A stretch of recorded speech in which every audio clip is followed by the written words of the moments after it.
નમસ્કાર, મુંબઈ સમાચારમાં આપનું સ્વાગત છે।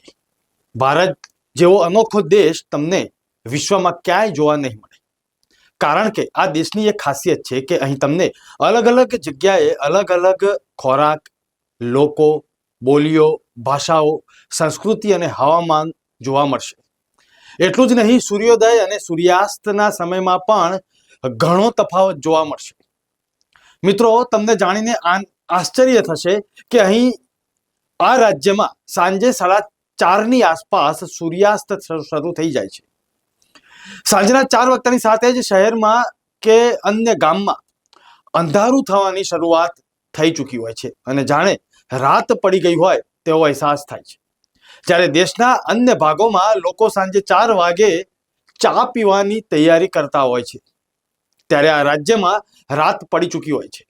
લોકો રાત્રિ ભોજન અને સુવાની તૈયારીમાં વ્યસ્ત હોય ત્યારે કેટલાક દેશના એવા રાજ્યો છે કે સાંજે લોકો ફરવા નીકળતા હોય છે। ખાસ કરીને અત્યારે હાલ મુંબઈ સમાચાર પહોંચ્યું છે નાગાલેન્ડની ધરતી પર, અને નાગાલેન્ડથી રાહુલ વેગડાનો ખાસ રિપોર્ટ જુઓ। ગુજરાત અને પૂર્વોત્તર ભારતના ભૌગોલિક સ્થાનમાં રહેલા અંતરને કારણે હવામાન અને દિનચર્યામાં મોટો તફાવત જોવા મળે છે, જે નાગાલેન્ડમાં વિશેષ રીતે વર્તાય છે। ભારતનો પૂર્વ પશ્ચિમ વિસ્તાર વિશાળ હોવા છતાં આખા દેશમાં એક જ ભારતીય માનક સમય એટલે કે IST અનુસરવામાં આવે છે, પરંતુ વાસ્તવિકતામાં નાગાલેન્ડમાં સૂર્યોદય અને સૂર્યાસ્ત ગુજરાત કરતાં ખૂબ વહેલા થાય છે। જ્યારે અમદાવાદમાં સાંજે 4 થી 6 વાગ્યા દરમિયાન આકરો તાપ જોવા મળતો હોય છે, ત્યારે નાગાલેન્ડમાં ભૌગોલિક સ્થિતિને કારણે 4:30 વાગ્યા સુધીમાં સૂર્યાસ્ત થઈ જાય છે અને 5 વાગે તો રાતના 8 વાગ્યા જેવો ગાઢ અંધકાર જોવા મળે છે। આ ઉપરાંત કોહિમામાં રવિવારના દિવસે બજારો સંપૂર્ણ બંધ રહેવાની પરંપરા ત્યાંની શાંતિમાં વધારો કરે છે।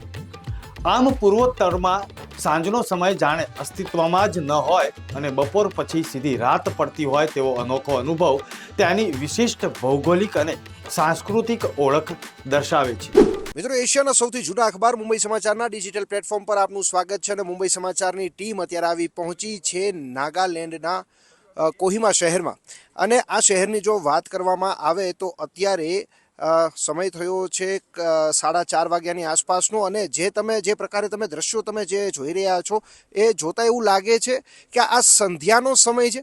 અહીં સૂર્યાસ્ત લગભગ 4:30 થી 5ની વચ્ચે લગભગ થઈ જતો હોય છે। અને આ સાથે જ ગુજરાતથી એક પર્યટક પણ આપણી સાથે જોડાયા છે, તેમની સાથે વાત કરીશું। સાહેબ, તમે નાગાલેન્ડની અંદર અત્યારે આવ્યા છો, 4:30 થી 5 વચ્ચેનો આ સમય છે, અને કેવું વાતાવરણ છે, કેટલી ડિગ્રી તાપમાન છે, અને અહીંયા આવીને તમે શું કહેશો? ગુજરાતના પ્રમાણમાં જોઈએ તો આ બિલકુલ ઉલટું વાતાવરણ છે।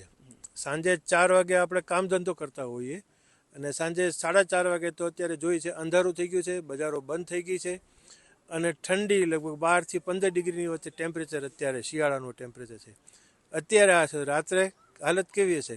આપણા ગુજરાતના પ્રવાસીઓ માટે આ સમજ બહારની વાત આવે કે આટલી ઠંડી, અહીંયા જે કોઈ આવે તો ઠંડીને ધ્યાનમાં રાખીને આવે, ગરમ કપડાં લઈને આવે।